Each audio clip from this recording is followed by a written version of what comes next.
Aujourd'hui, c'est dimanche. Alors, je voudrais te parler comme ça, en liberté, de la seule chose dont en réalité on devrait parler, la conscience. La conscience, c'est le début et la fin de toute chose. C'est l'alpha et l'oméga.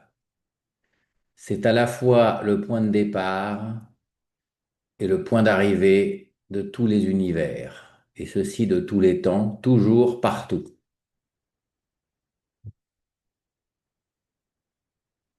La conscience, contrairement aux objets, ne dégénère pas, ne vieillit pas, n'a ni queue ni tête, ni début ni fin, ni forme, ni mouvement, ni aucune caractéristique.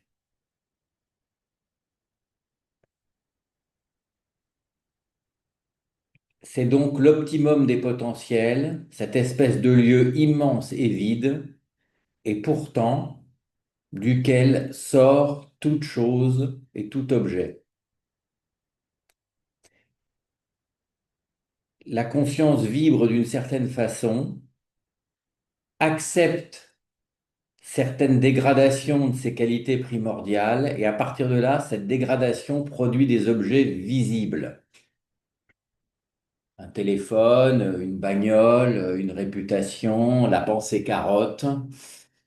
Tous ces objets sont des morceaux de conscience dégradés qui, du fait de cette dégradation, se mettent à avoir des limites, des formes, des couleurs, des impressions, des débuts et des fins. Et dès qu'un objet est émis, il se modifie en permanence. Vu des objets, il dégénère, en fait, il se modifie et il regagne peu à peu toutes ses caractéristiques pour retourner à la conscience. Donc, si on regarde l'objet, il se dégrade, il meurt et il disparaît. Alors, du point de vue de la conscience, cet objet-là regagne toutes ses qualités originelles et se refond dans le grand être.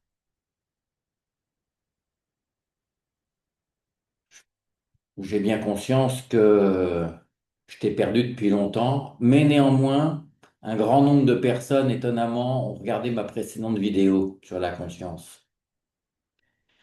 J'ai fait quelques tests avec quelques volontaires humains, et à ma très grande surprise, il a été très facile de les ramener à la conscience. Et c'est ça peut-être le sujet d'aujourd'hui que je partage.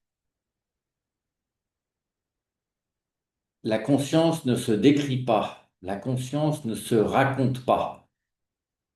La conscience se vit en tant que le substrat de toute chose, en tant qu'origine de toute chose, et en tant qu'être fondamental et primordial de tout l'univers, sur lequel l'univers se greffe ensuite. Accéder à la conscience, c'est se remonter soi-même. Alors tu me diras, ça ne veut pas dire grand-chose. Prends-toi à l'instant même, au moment où je parle, comme tu es, dans la situation ici et maintenant, et quoi que tu fasses. Tu peux ne rien faire, être en train de rêvasser, être en train de conduire, être en train d'être préoccupé par tout un tas de choses. Prends tout ça. Et puis constate tous les objets qui sont autour de toi.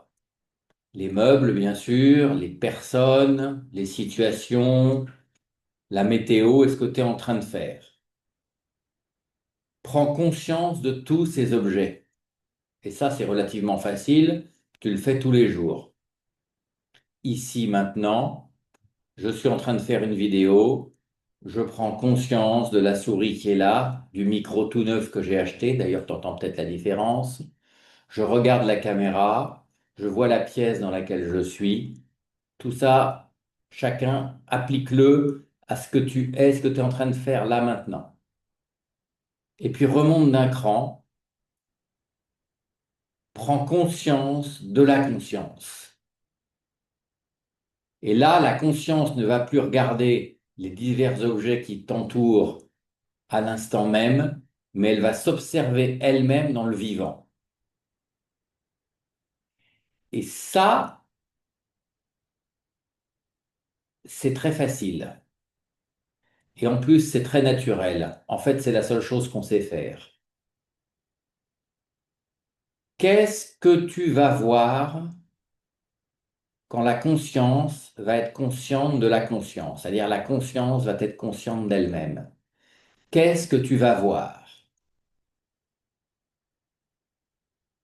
La réponse est très simple, rien du tout. La conscience n'étant pas un objet, elle ne peut être vue.